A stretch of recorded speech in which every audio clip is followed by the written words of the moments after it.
Hello, this is a video to go over WestRock's recent upgrade to OTM version 6.4.3. WestRock has updated to the most up-to-date version of Oracle Transportation Management. This version includes a new look and feel and new functionality. There is also an emphasis on maximizing screen space and to make the most used functions easier to access.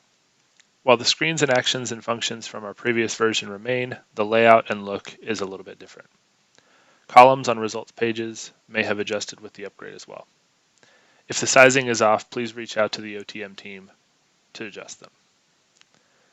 This guide is to go over the basics of using OTM going from version 6.4.1 to 6.4.3. Log on to OTM at tms.westrock.com and enter your username and password. You'll begin on the home page.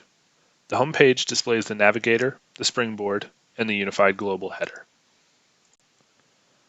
The springboard is the 4 rows of apps that you see in the middle of the home screen. These contain your most used screens and are laid out in individual items, colored in blue, and folders of items, colored in orange. The navigator is shown in the upper left corner of your screen, next to WestRock Logistics.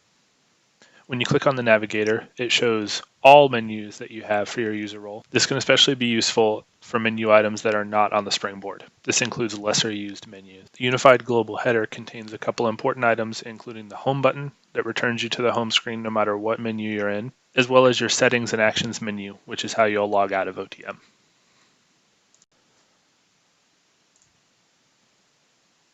Next, we'll go over how the inside of the screens has changed in the upgraded version of OTM. So we'll take a look at the active shipment screen.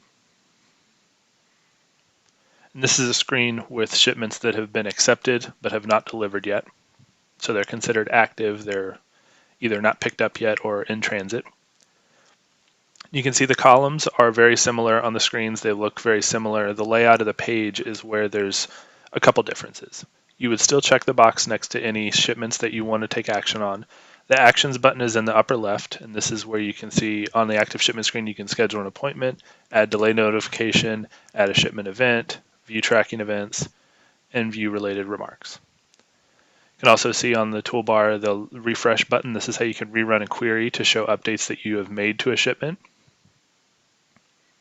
For instance, if you're adding shipment events and you add an X1 event, that shipment is now delivered, so that would fall off of the active shipment event screen, but you would need to rerun the query to show that. With the OTM upgrade, WestRock is also changing how OTM dock scheduling will be handled. The drag and drop dock manager will no longer be used, so shipments will be scheduled in the active shipment screen. So you'll check the box next to the shipment that you want to schedule, go to Actions, and then Schedule Appointment. And then you'll be asked to select the stop for the appointment. Stop 1 is the pickup point, and stop 2 is the drop-off point. Multi-stops will have additional stops, so if it's more than one pickup, they would be 1, 2, and then 3 for drop-off. But in a simple 1, 2 situation, 1 is pickup and 2 is drop-off. So once you select the stop location, you can click OK, and then you'll be asked what appointment range you want. So it will default to the start time or pickup time of the shipment, or if you're scheduling for the destination, it'll default to the estimated drop-off time. You can change this time with the calendar next to the time, and then when you click search, OTM will show you the 10 closest appointments to when you selected.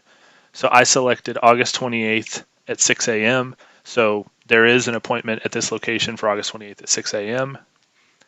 I can hit previous or next to shuffle through pages to see the next 10 valid appointments. So I'll choose this appointment for the 28th at 5 p.m. And I get a confirmation here that the appointment has been saved for this shipment at this location. But if I want to double check that the appointment has been made, I can go out to the main menu, refresh the query. And this is going to update based on the change that I just made scheduling this appointment.